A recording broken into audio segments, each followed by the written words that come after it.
मित्रांनो, पोलीस भरतीची जाहिरात नुकतीच प्रसिद्ध करण्यात आली होती आणि त्या अनुषंगाने आता 5 तारखेपासून तर 31 मार्चपर्यंत या कालावधीत तुमचे अर्ज भरून घेतले जाणार आहेत. तर बघा, उमेदवार एका पदाकरिता संपूर्ण महाराष्ट्र राज्यात फक्त एका घटकात अर्ज करू शकतो असं त्यांनी इथं लिहिलेलं आहे. आणि उमेदवाराने चुकीची माहिती दिल्यास उमेदवारी कोणत्याही टप्प्यावर रद्द होईल. तर इथं लक्षात काय ठेवायचं तुम्हाला, की फक्त जे तुम्ही फॉर्म भरता त्या फॉर्मवरती तुम्हाला व्यवस्थित तुमची अशी माहिती द्यायची आहे. आणि त्या फॉर्मवरती जर तुमची माहिती चुकली तर ती ग्राह्य धरणार नाही. त्यांनी इथं डायरेक्ट सरळ दिलेलं आहे, उमेदवारी कोणत्याही टप्प्यावर रद्द होईल. तर बऱ्याच विद्यार्थ्यांचं असं होतं, जन्मतारखेमध्ये त्यांचा घोळ होतो फॉर्म भरताना. आणखी वेगवेगळ्या घटकांवर त्यांचा म्हणजे इथं चुकीची माहिती प्रसिद्ध होती. तरी फॉर्म भरताना व्यवस्थित लक्षात राहू द्या की तुमचं कुठेही काहीही चुकले नाही पाहिजे. कारण यांनी सरळ जी आरमध्ये दिले, उमेदवारांनी चुकीची माहिती दिल्यास उमेदवारी रद्द करण्यात येईल. तर आता खाली बघा, पोलीस शिपाई पदासाठी अर्ज केलेल्या उमेदवाराची प्रथम 50 गुणांची शारीरिक चाचणी घेण्यात येणार आहे. तर बरेच विद्यार्थी असे म्हणत होते की पहिल्यांदी पेपर घेणार आहेत, पण पेपर न घेता ते पहिल्यांदा शारीरिक चाचणीच घेणार आहेत आणि ती 50 गुणांची आहे. सर्व पोलीस घटकांमध्ये लेखी परीक्षा एकाच दिवशी आयोजित करण्यात येईल. आता इथं त्यांनी दिलं आहे, लेखी परीक्षा एकाच दिवशी आयोजित करण्यात येईल. त्यासाठी अर्जदारांनी ऑनलाईन अर्ज भरतेवेळी सदरची बाबी विचारात घेऊनच आवेदन अर्ज भरावा. तर मित्रांनो, आता बघा, तर एकाच दिवशी परीक्षा होणार म्हणल्यावर 2 फॉर्म 3 फॉर्म असे विद्यार्थी म्हणतात की आम्ही एकच फॉर्म भरणार का, 2 फॉर्म भरायचे का 3 फॉर्म भरायचे. आता मित्रांनो, हे बघा, त्यांच्याकडे एवढे पहिल्यांदा कॉम्प्युटर उपलब्ध नव्हते की ते ऑनलाईन आता परीक्षा घ्यायची किंवा ऑफलाईन. आता त्यांना तशी सोयीच्यानुसार त्यांना सगळं महाराष्ट्रात ही प्रक्रिया राबवायला लागणार आहे. आणि एकाच दिवशी जर घ्यायची म्हणलं तर त्यासाठी खूप कसरत त्यांना घ्यायलाच लागणार आहे. पण आता तुम्ही तुमच्या रिस्कवर तुम्हाला भरायचे किंवा ना भरायचे, तर तुम्ही तुमच्या रिस्कवर हे करू शकता. आणि खाली बघा, भरती प्रक्रियेमध्ये प्रथम शारीरिक चाचणी घेण्यात येणार आहे आणि शारीरिक योग्यता चाचणीमध्ये 50% गुण तुम्हाला मिळवायला लागणार आहे. 50% गुण म्हणजे टोटल 50 मार्कांची तुमची शारीरिक चाचणी, त्यापैकी तुम्हाला 25 मार्क घ्यायलाच लागणार आहेत शारीरिक चाचणीमध्ये. किती? 25 मार्क तुम्हाला शारीरिक चाचणीमध्ये घ्यायलाच लागणार आहेत. आणि नंतर त्या उमेदवारांमधून संबंधित प्रवर्गातील जाहिरात दिलेल्या रिक्त पदाच्या 1/10 प्रमाणात उमेदवारांची 100 गुणांची लेखी परीक्षा घेण्यात येईल. तर 100 गुणांची तुमची नंतर ग्राउंडच्या नंतर 100 गुणांची लेखी परीक्षा घेण्यात येणार आहे. आणि त्या लेखीमध्ये तुम्हाला 40% गुण मिळवणे अनिवार्य आहे. म्हणजे ग्राउंडमध्ये तुम्ही 25 तरी घ्यायला लागते आणि याच्यासाठी, आणि 100पैकी 40% म्हणजे 40 गुण तुम्हाला घ्यायला लागते. पण मित्रांनो, तुम्हाला पण माहीत आहे, एवढा कट ऑफ आपल्याला लागला आहे का कधी? तुम्हाला कट ऑफसाठी 150पैकी तुम्हाला कंटिन्यू म्हणजे 80+ लेखी तुम्हाला घ्यायलाच लागणार आणि 40+ ग्राउंडची तयारी तुमची पाहिजेच. खाली बघा, सर्व पोलीस घटकांमध्ये लेखी परीक्षा एकाच दिवशी आयोजित करण्यात येईल. आता यांनी तिथं दिलेलं आहे, लेखी परीक्षा एकाच दिवशी आयोजित करण्यात येणार आहे.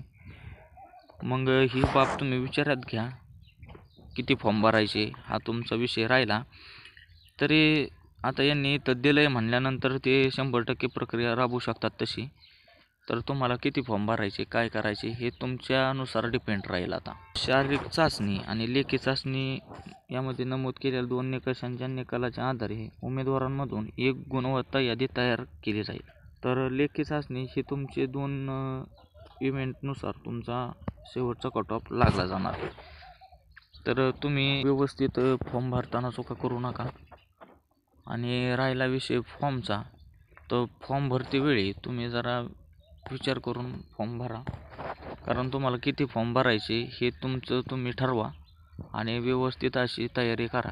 आता जाहिरातीनुसार पोलिसांचे 9,500+ आणि SRPF जवळजवळ 4,500 आणि कारागृहाचे 1,800+ चालक 1,686+ ही तुम्ही संधीचं सोनं करा. ही संधी तुम्ही काही गमावू नका.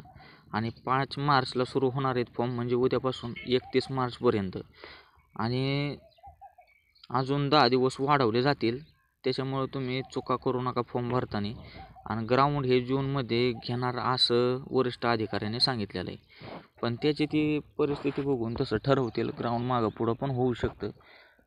आता यांनी निकालाचं जरी ठरवलं बाबा डिसेंबरमध्ये लावायचा, पण तो निकाल कालांतराने जानेवारी फेब्रुवारीमध्ये लागतो. अशा हिशोबाने हे होतं. आणि ग्राउंड जर लेट झालं, पण तुमची तयारी पण तेवढी पाहिजे. ग्राउंड लेट हो किंवा लवकर हो, तुम्ही तयारीत राहिले पाहिजे. आणि त्यांनी आता वेगळा पॅटर्न राबवलेला आहे. सर्व म्हणजे एका दिवशी करायचं म्हणल्यावर तो वेगळा म्हणजे खूपच वेगळा आहे डायरेक्ट. याच्यामध्ये आता यांनी पहिल्यांदाच पॅटर्न तो राबवलेला आहे. त्याच्यामुळं जरा तुम्ही अभ्यासावर भर द्या. पॅटर्न कसा असला तरी आपली मनस्थिती पेपर पास होण्याजोगी पाहिजे. आणि तुम्हाला तर माहिती कंटिन्यू 80-85+ पेपरला लेखीला तुम्हाला मार्क घ्यायला लागणार. आणि ज्यांचं 40+ ग्राउंड आहे त्यांनी जरा पेपरवर लक्ष द्या. कारण तुम्ही ग्राउंडमध्ये निघता, ग्राउंड आउट ऑफ मारता आणि काही चुकांमुळे पेपरमध्ये तुम्हाला कमी मार्क पडतात. तर त्यानुसार तुम्ही व्यवस्थित अभ्यास पण करा, ग्राउंडची पण तयारी चालूच ठेवा, म्हणजे तुम्हाला पुढं विषय नाही. आणि राहिला विषय फॉर्मचा, तर तुम्ही 1 भरा किंवा 15 भरा, हा तुमचा प्रश्न आहे. पण त्यांनी त्याच्यात सरळ म्हटले की पेपर एका दिवशी होणार आहे. आणि ज्या मुलांचं ग्राउंड चांगलं आहे ना, त्यांनी वेळ नका वाया घालू. तुम्ही जास्तीत जास्त पेपरवर भर द्या. तुम्ही लेखीवर चांगला भर देऊन लेखी आउट ऑफ करायचा प्रयत्न करा. आणि तुमची मनस्थिती अशी व्यवस्थित ठेवा की तुम्ही कुठं फॉर्म भरा, पण तो फॉर्म भरल्यानंतर तुम्ही डायरेक्ट तिथं कामच होणार तुमचं. अशा हिशोबाने तुम्ही फॉर्म भरा. स्थिर ठेवा मनस्थिती. तुम्ही व्यवस्थित पेपरचा अभ्यास, सगळा व्यवस्थित अभ्यास वगैरे, ग्राउंड याची तयारी व्यवस्थित ठेवा. कारण आता मागल्या वेळेस जी भरती झाली ती तशीच ही पण आहे. जागा थोड्याफार इकडं होऊ शकतात, पण ही तुमच्यासाठी सुवर्ण संधी. कारण एवढ्या जागा सुटणं सोपी गोष्ट नाही. आणि तुम्ही जरी 3-4 फॉर्म भरले किंवा 15 फॉर्म भरले, पण तुम्हाला ज्या जिल्ह्यात भरायचं त्या जिल्ह्यात तुम्ही एका दिवशी पेपर होणारे म्हणल्यावर तुम्ही 100% जाणार आहे. आणि जास्त फॉर्म भरून पण देवेंद्र साहेबांचा खिसा फुल होणार आहे. त्याच्यामुळं व्यवस्थित लक्ष देऊन कुठं तुम्हाला फॉर्म भरायचा आहे तिथं तुम्ही फॉर्म भरा. उगाच वेळ वाया नका घालू. आणि जे म्हणतात आम्ही 50पैकी 50 मार्क ग्राउंडला घेतो, अजून पण सांगतो की तुम्ही आता पेपरवर फोकस करा. आता पेपरला तुम्ही 100पैकी 100 घेताय, तर त्यांनी ग्राउंडवर फोकस करा. म्हणजे हे दोन्हींचं कॉम्बिनेशन तुम्ही करा व्यवस्थित. दोन्हीमध्ये तुम्हाला सरासरी 150पैकी किती मार्क पडले पाहिजे, अशा हिशोबाने तुम्ही अभ्यासाला तयार करा. आणि मुलांचे ग्राउंड 41+, ज्यांचे 40-41 असन, त्यांनी सर्वांनी व्यवस्थित पेपरवर लक्ष द्या. कारण कोणत्या जिल्ह्यात जर तुम्हाला कोणत्या जिल्ह्यात फॉर्म भरा तुम्ही, पण तुम्ही व्यवस्थित त्याचा अभ्यास करा. जिल्ह्यावरती प्रश्न असतात, जिल्ह्यावरती 2-3 प्रश्न हमखास येत असतात. जिल्ह्यावरचं जनरल नॉलेजमध्ये ज्या जिल्ह्यात फॉर्म भरणार आहे त्या जिल्ह्यावरचा अभ्यास करा थोडाफार. बाकी गणित, बुद्धिमत्ता, मराठी व्याकरण, GK थोडा अभ्यास चालू राहू द्या व्यवस्थित. आणि अभ्यासाला म्हणजे जोर देऊन अभ्यासाला लागा. कारण एकदा का ही भरती झाली की परत अशी एवढी मोठी भरती सुटण्याला चान्स नाहीत. त्याच्यामुळं हा चान्स आहे, त्या संधीचं तुम्ही सोनं करायचा प्रयत्न करा. फॉर्मचा विषय राहिला तो तुमच्या पद्धतीने तुम्ही 1 भरायचा, किती भरायचा. जास्त भरले तर सरकारचा खिसा गरम होणार आहे.